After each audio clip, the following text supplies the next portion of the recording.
Olá, meus queridos, tudo bem? Fiquem à vontade, receba esta palavra de Deus.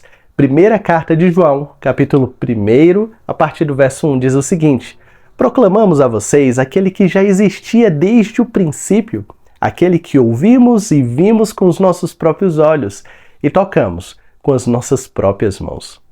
Ele é a palavra da vida, aquele que é a vida nos foi revelado e nós ouvimos.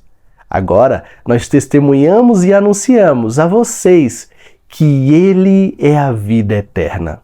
Meus queridos, muitas religiões aí pelo mundo, elas foram concebidas a partir de indivíduos que em sua experiência particular, seja talvez em sua caminhada em algum deserto por aí, ou isolados em alguma caverna, extraíram ideias de seu próprio coração e de sua própria mente, e a partir disso dizem saber a verdade sobre a vida, ou dizem ter recebido alguma visão ou algum sonho, ou talvez uma comunicação esotérica vinda de algum lugar sobrenatural. O cristianismo, de forma muito distinta, ele está dizendo não, eu não estou seguindo por aí.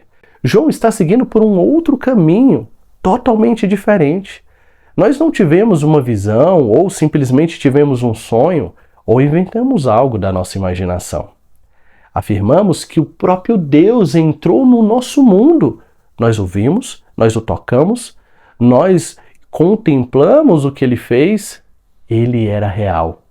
Há 2000 anos atrás, o Deus Filho e Eterno, que estava com o Pai, desde o princípio, Ele se transformou em um ser humano.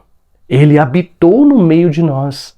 Ele não deixou de ser Deus, ele não deixou a sua divindade, mas ele assumiu a nossa humanidade.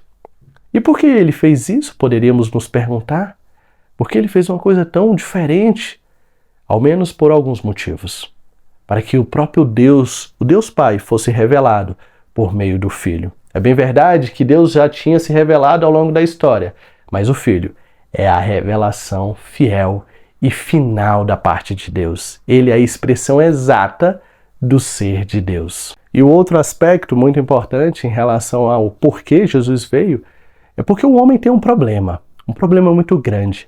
Ele está afastado de Deus. A partir de Adão, da queda de Adão, e por conseguinte, os seus descendentes receberam também a mesma tendência do pecado. Eles se afastaram de Deus.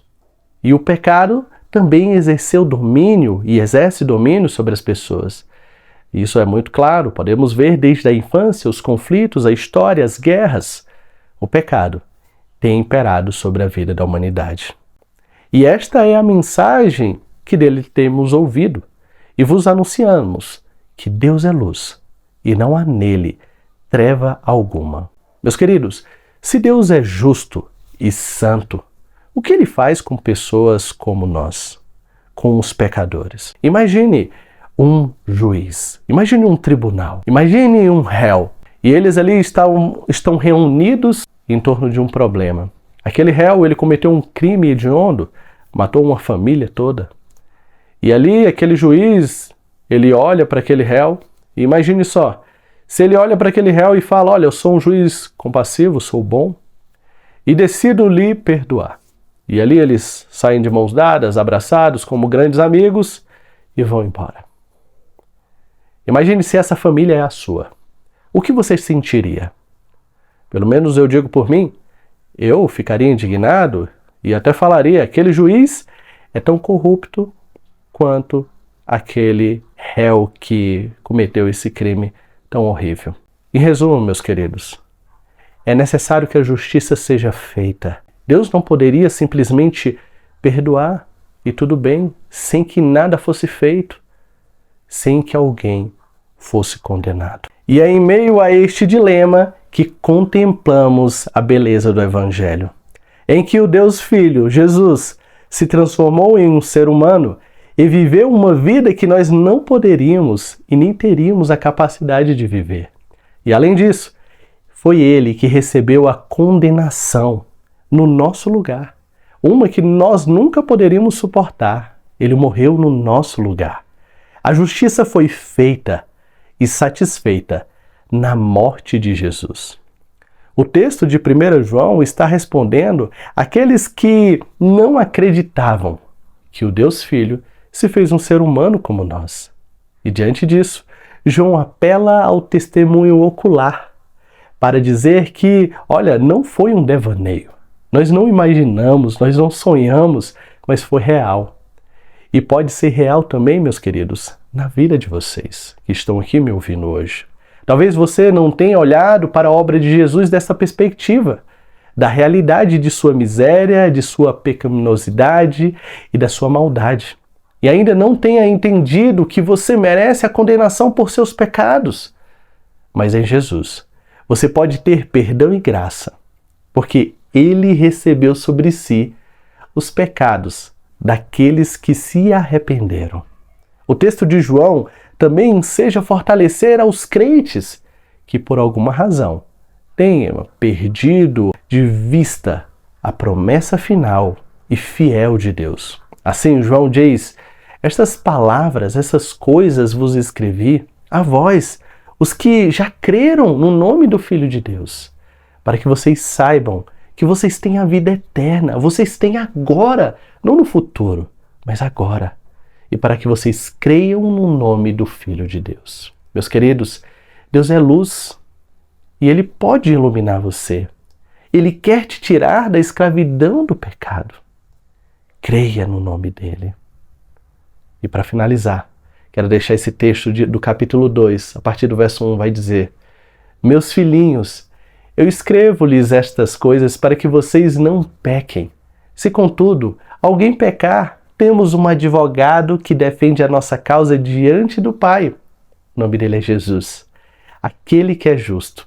Ele mesmo é o sacrifício para o perdão dos nossos pecados. E não apenas dos nossos pecados, mas dos pecados de todo o mundo.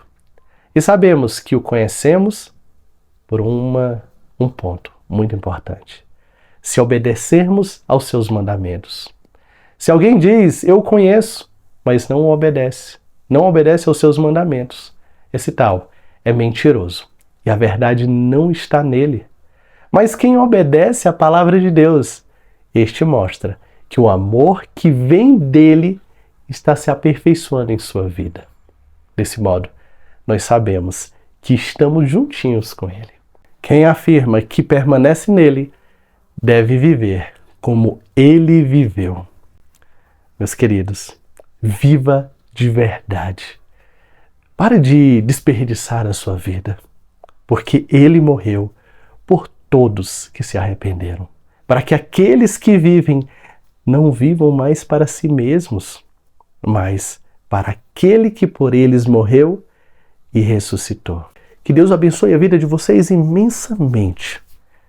Esse é um canal que eu uso para divulgar a palavra de Deus, para compartilhar aquilo que Deus tem falado ao meu coração. Que essas palavras tenham abençoado a sua vida. Grande abraço.